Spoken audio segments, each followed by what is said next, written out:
कराची रोशनियों का शहर, जहां रोशनियों से ज्यादा गोलियां चलती थी, और इस शहर में एक नाम उभर कर आया और वो था उज़ैर।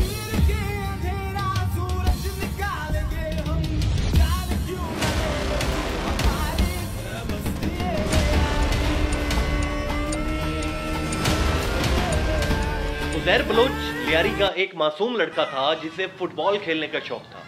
उसका बाप मामा फैजू कराची ट्रांसपोर्ट में काम करता था। जहां अरशद पप्पू ने उससे भत्ता मांगा तो उसने ये कहकर इनकार कर दिया कि वो भत्ता सिर्फ रहमान डकैत को देगा।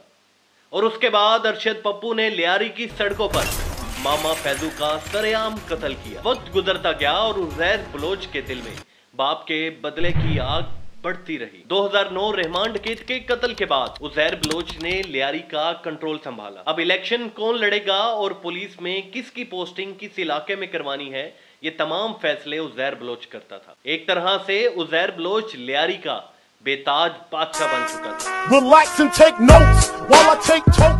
फिर वो दिन भी आया जब उज़ैर बलोच ने अरशद पप्पू को जेल से खुद रिहा करवाया और उसके बाद अपने बाप के कातिल को लियारी की उन्हीं सड़कों पर, उसी चौराहे पर, ठीक उसी तरीके से मारा जैसे उसके बाप को मारा गया था। और यूं हुई बदले की आग ठंडी।